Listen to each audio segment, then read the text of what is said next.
Hello, Cleveland. Welcome to the Dogland Podcast. I am your host, Anthony Joki. As always, I got Jackson McCurry rolling along with me in the co-host seat today. Jack, man, how we doing? Doing all right. Enjoying some crazy college football on this Saturday. And looking forward to a good NFL day tomorrow. And hopefully the Browns are 4-1 by the end of the day tomorrow. Yeah. Plus, you got some vacation time to enjoy as well, which is always nice. I had the whole weekend off, so that's wonderful. So we decided to get together here on the Saturday, October 10th, and uh, discuss the Browns and Colts, who meet tomorrow at First Energy Stadium. The both teams are 3-1 heading into the weekend, and you know both teams are certainly looking for an opportunity to go 4-1. The Colts, I believe, are in control in their division at this moment, and with that being the case, they need to continue to win to stave off the Tennessee Titans, who have quite the issue ahead of them with all the COVID stuff that's been happening with them. But this game tomorrow, Jack, I think is extremely important for the Browns because their next this game and the next game are extremely tough. Playing two really tough defenses back to back with the Colts and then the Steelers. And if the Browns can win one of these games, it's going to go a long way for potential um, playoff standing implications. And I know it's early to kind of mention that, but if the Browns are able to win one of these next two, I think that they would certainly be on track to make the playoffs, sitting at 4-2 after these next couple of weeks. But on the Colts side, Jack, they decided to revamp the offense a little bit, and they did so by bringing in Philip Rivers at quarterback. The longtime San Diego Charger, Los Angeles Charger quarterback, and they look like a different team. With Philip Rivers, this season he has the highest completion percentage so far in his entire career through 4 games, with just a little bit over 72% completion percentage. So they've certainly tailored things to him and the offense, and they are certainly in win now mode by acquiring him, acquiring DeForest Buckner in the offseason, and they're certainly looking for a long playoff run with this team. Yeah, the Colts have been a contender for years in the AFC. Obviously, they go from Peyton Manning to Andrew Luck, and then, last year, right before the season started, Andrew Luck's abrupt retirement, and many were wondering what were the Colts going to do, what were they going to be like moving forward. They obviously last year went with Jacoby Brissett, and then in the off season, they were. I think there was rumors that they were going after Tom Brady, but Brady was never, I don't think, keen on going to Indianapolis. And then Philip Rivers was the next option. There was also rumblings about Nick Foles. So it was apparent that the Colts were going to stay in win now mode. They had a ton of cap space, had a ton of draft picks. And, they bring in Philip Rivers, who is familiar with Frank Reich because Frank Reich was, I think, with San Diego at one point on the offensive coaching staff. So there's familiarity there. And Rivers, obviously his track record speaks for himself. He had a great career with the Chargers. They never got to the Super Bowl, but they were always a contender. Went to a couple of AFC Championship games. But they never truly built around him. Now he's with the Colts. They've done a great job of building around him, putting him and probably one of his best chances to win. Uh, do they win a Super Bowl? That's left to be determined, but they're in a good spot, obviously, in the AFC South with the Jaguars and the Texans struggling. The Titans are going to be a threat if they can ever, get out of the COVID situation that they're in. But it is apparent they are in win now mode. They added more pieces on the offensive side of the football. They continue to build the defense into what now is the best scoring defense in the league. So tomorrow is definitely a statement game, not only for the Browns, because, people are saying, well, the Browns beat, cupcake teams, but so are the Colts so far the first few weeks. They beat the Jets. They beat a struggling Vikings team. So this is a statement game for both sides going into tomorrow, and it does have playoff implications, like you stated earlier. and we'll talk about the offensive line for the Colts in a little bit, but the line that Phil Rivers has to stand behind is one of the best, if not the best, in all of football right now, and they just continue to maul people week in and week out. You mentioned the talent around Phil Rivers in terms of weapons. They do have T.Y. Hilton, Zach Pascal. They drafted Jonathan Taylor in the 2020 draft. They have a few tight ends, just like the Browns, who can really cause problems in the passing game with Jack Doyle, Mo Alley Cox, and Trey Burton. Um, all these weapons that they have on offense are kind of similar to the Browns. I know they don't. Um, it's not like the same style of offense, but there's certainly playmakers that surround Philip Rivers. And if you're looking at this team um, going into Sunday, there's certainly a lot that the Browns have to pay attention to in terms of game planning for the guys on offense. No doubt. I mean, you look at the Colts skill players, they're not going to wow you, but they are impact guys. T.Y. Hilton's been there since 2012. It's amazing the transition they had from quarterbacks from Manning, Luck to Rivers. At wide receiver, they went from Marvin Harrison to Reggie Wayne to now T.Y. Hilton, who's been one of the best receivers since he stepped foot in the league back in 2012. You did mention, the tight ends that they have. Yeah, they have a pretty good set or trio of tight ends with Doyle, Burton, and Allie Cox, like you mentioned. They are missing Paris Campbell right now. They are missing Michael Pittman, who was their other second round pick in the draft out of USC, a big playmaker. And then the running backs, you did mention Jonathan Taylor, but they lost Marlon Mack after the first game of the year. But they do have Jordan Wilkins and they have Naheem Hines, and they rotate all three running backs, and they all bring a different style of play. Obviously, Taylor can bring it both ways as a runner and as a receiver. And Naheem Hines, he's only averaging 3.2 yards a carry, but he has 16 catches out of the backfield. So they are very similar like the Browns. They have a lot of versatility with all their playmakers. So it's going to be interesting to see how the Browns defense is game plan for this, because the Colts can come at you in a variety of ways on offense. Yeah, like I said, there's a lot that the Browns defense is going to have to pay attention to, and they've struggled over the last few weeks and to start the season really maintaining constant defensive pressure and keeping points down at a minimum. I know last week is kind of an aberration because after the Cowboys scored those 14 points early on in the game, the Browns defense locked down in the second and third quarters, and really in the fourth quarter when the Cowboys scored all those points, the defense was pretty gassed, and you could almost consider most of that garbage time. I know it got to be pretty close, but the Browns defense was just completely gassed by what the Cowboys were doing. Um, so the Browns are going to have another tough task defensively, and you look at a guy like Philip Rivers mentioned, who has almost a 73% completion percentage on the year. They're smart passing the football. They have a tough offensive line that they can run behind. So um, this defense has to be coached up well and be disciplined to what the Colts are going to do offensively.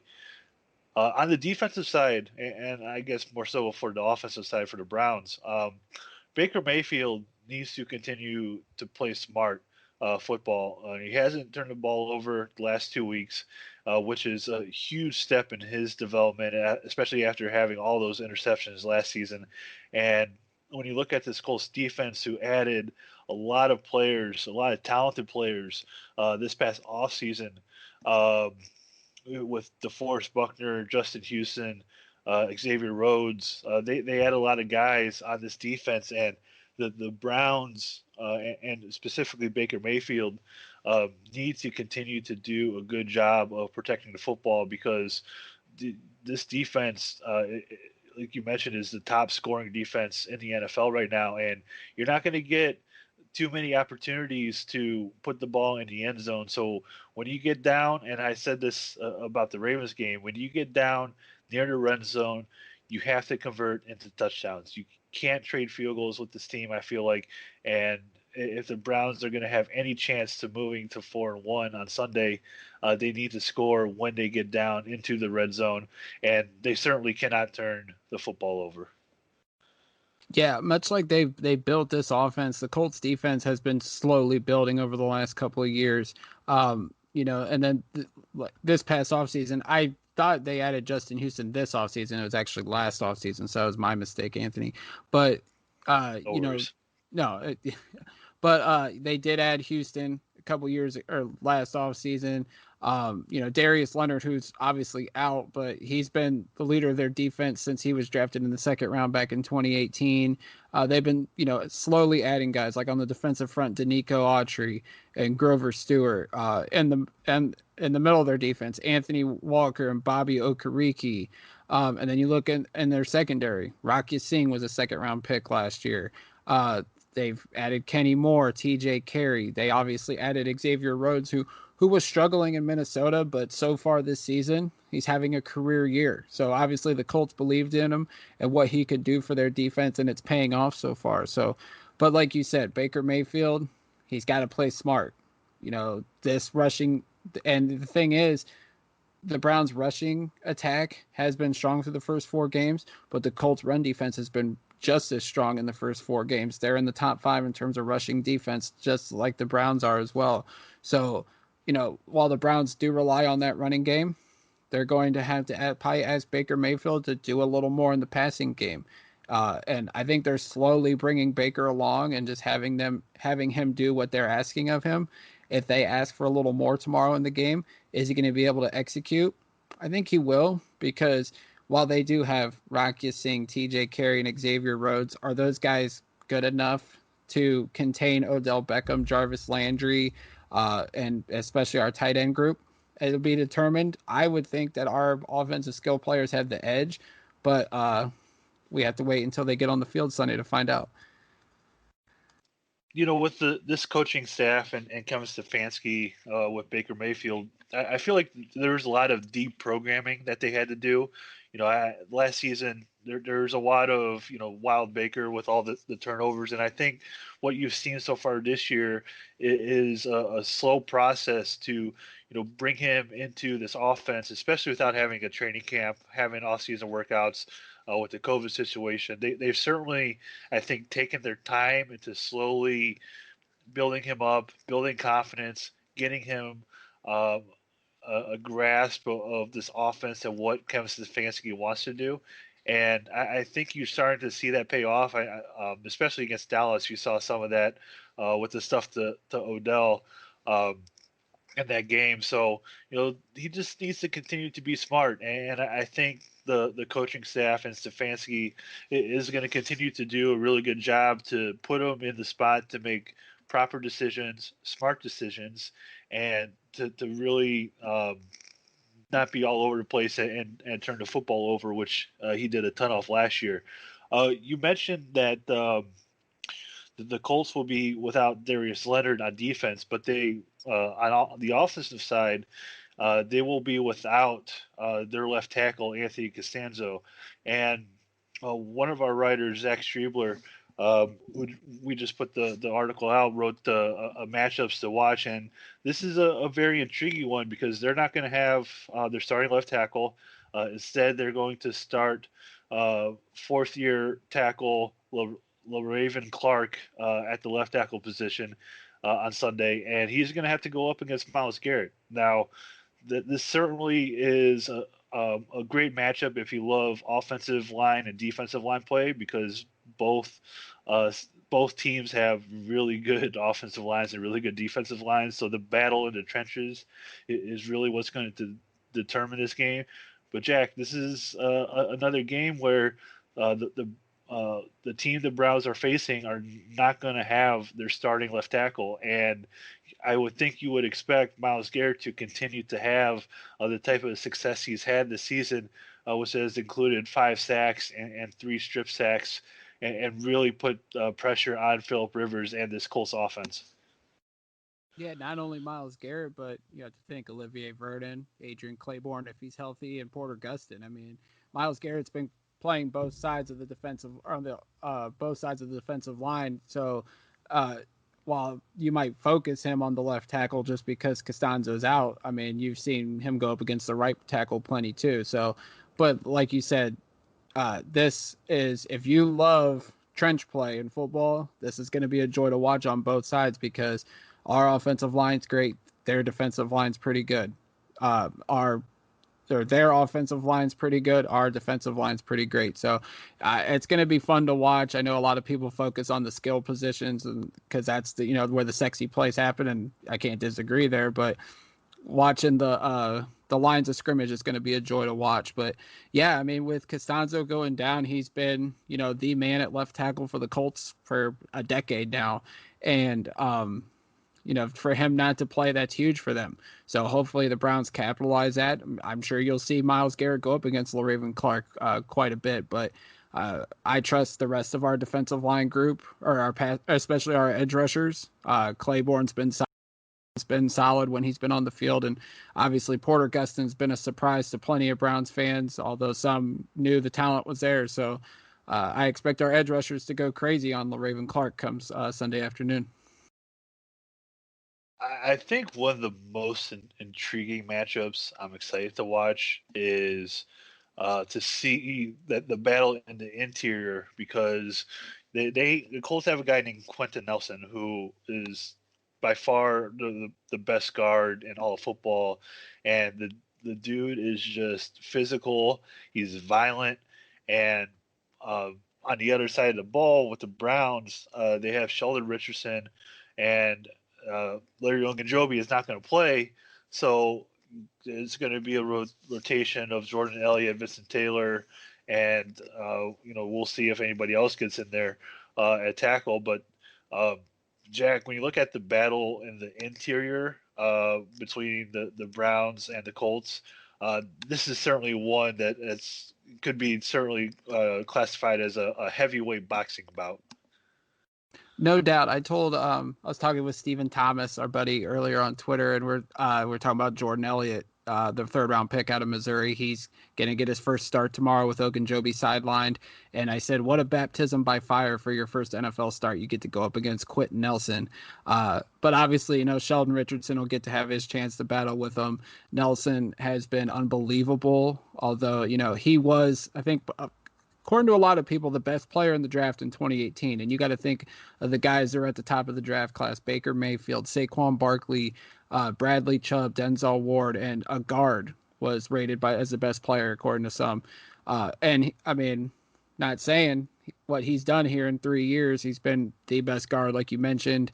So Richardson and Elliott, and you mentioned Vincent Taylor, and they also promoted Joey Ivy, who was from the University of Florida, up from the practice squad. So they're going to have their work cut out, and it's going to be interesting to see, what Joe Woods and defensive line coach Chris Kiffin have to try to, outwit Nelson and try to get after Philip Rivers on Sunday. It's going to be quite the battle. And not only that, but you have a very talented downhill running style from Jonathan Taylor as a running back. So that's certainly another thing that's going to factor into this battle of the trenches between the Browns and Colts on Sunday. On the other side of the ball, though. Um, the Colts, like we talked about, have a really good defensive line, and you know, lining up Justin Houston, Grover Stewart, DeForest Buckner, who they traded for, Danico Autry. This Browns offensive line has been really solid through the first quarter of the season, and I think when you look at matchups to watch, Zach mentioned he's certainly going to be watching Wyatt Teller versus DeForest Buckner, and Teller has done a fantastic job this season. Who many think that they should try to extend it as soon as possible to keep this O line intact for a few more seasons. And um, I think that we talked about a heavyweight bout on the other side. This is certainly going to be another heavyweight bout with Wyatt Teller going up against DeForest Buckner and Grover Stewart on the interior. Yeah, I mean, this is just as big a battle as Nelson versus, Elliott and Richardson for sure. Wyatt Teller's been off to an unbelievable start, but this is his biggest test to date, I would say. I mean, Baltimore's had a strong defensive front. Cincinnati's was banged up. Washington's was tough, for sure. And then last week, Dallas's was okay. I mean, not on the interior, it's not that great. Obviously, their edge rushers are solid and productive, but he's going up against DeForest Buckner, one of the best defensive tackles in football. The Colts obviously made a big move in the offseason, trading a first round pick for him and then giving him $100 million contract. They obviously believe that he can be just as productive in Indy as he was in San Francisco. Uh, so it's definitely going to be a great battle. Teller's been the top rated guard so far, according to Pro Football Focus.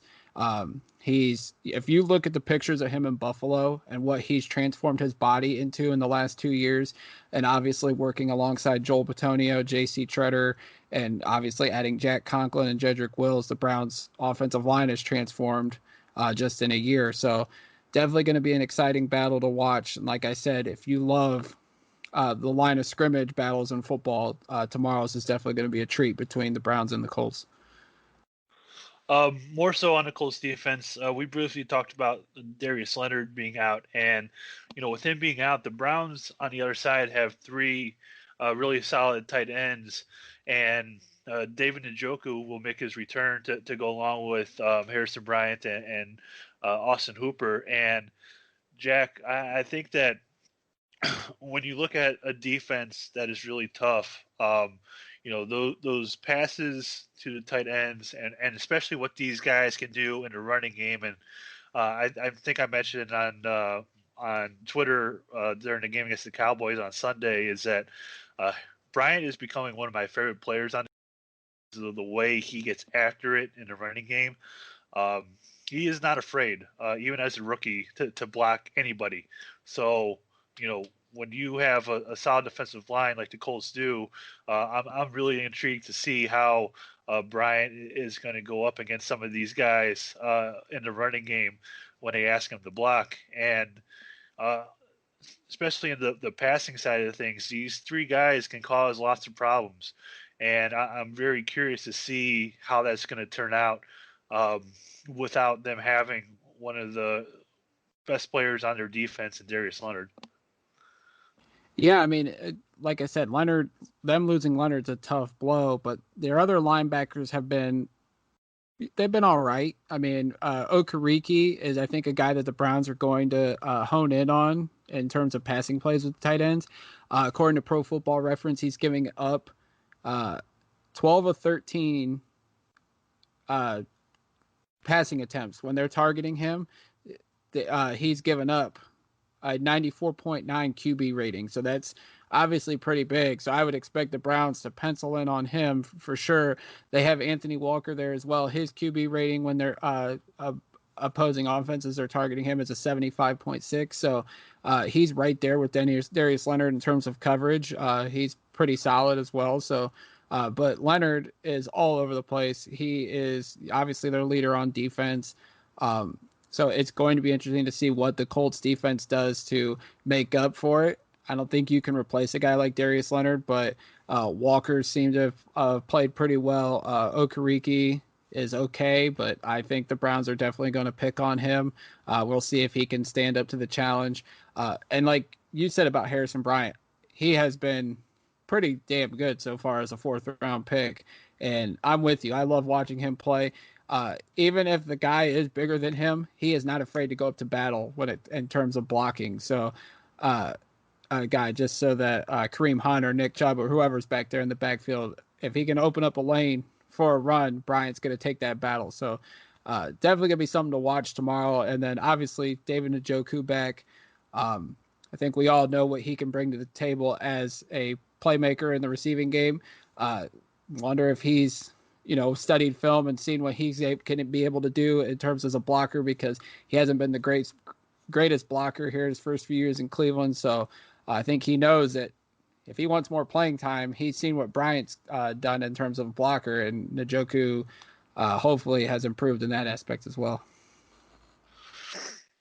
Um, this game, as we've been talking about, is going to be such an intriguing battle with, matchups on both sides. And I encourage everybody listening to go read Zach's article and check out a lot of stuff that he had to say about some of the matchups tomorrow. Um, during the game against the Colts. On the Browns injury side, we talked about Larry Ogunjobi being out. Greedy Williams is out for the fourth consecutive week or fifth consecutive week. Adrian Claiborne and Carl Joseph are both questionable on the defense. So, again, the secondary is continued to being banged up, and you have to wonder if these guys will play tomorrow. Maybe somebody like Ronnie Harrison will have to step up.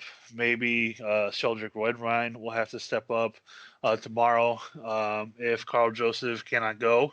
So the secondary has been beat up all season, and at some point, hopefully, it can get healthy. I know they won't have Grant Delpit this year, but hopefully, at some point, this team can get fully or as healthy as they can with the players that are still on the active roster can get. Um, Jack, predictions for this game. Who you got winning and why? It's going to be a fun game to watch. I think it's going to be a close game. But I look at those two key injuries for the Colts, and I think it's going to hurt them, pretty good. And I think, you could try to plug in a left tackle like LaRaven Clark, but uh, from what I've seen, like his PFF grade's high, but he's barely played this year, so it's really hard to judge. I think I'm trying to remember. I feel like he played for the Colts or somebody, and he wasn't very good. And he's obviously a veteran, so the Colts see something in him to where he's going to be productive. But I don't think he can withstand our edge rushers, especially if they're all healthy. And then Darius Leonard is a big loss for the Colts defense. So you know, if they were healthy, I'd probably pick the Colts to win, but I'm going to go with the Browns. I just feel like the Browns offense is clicking right now, and obviously losing Leonard is going to hurt the Colts defense, and I feel like the Browns will definitely capitalize that. I do think it's going to be a close game, but I think the Browns win 31-21, and they're going to be 4-1 for the first time since 1994, which I don't even remember that because I was 2 years old at the time, but the Browns go 4-1 into Pittsburgh week, and I think this town will go on a tailspin once they win tomorrow. This is very tough because I bit myself in the rear last year being a really big Browns homer, especially with how many wins I picked them to have last year. And I told myself over and over this year that, until they prove things, that I am going to do my best to be as partial as possible when doing these kind of previews and predictions.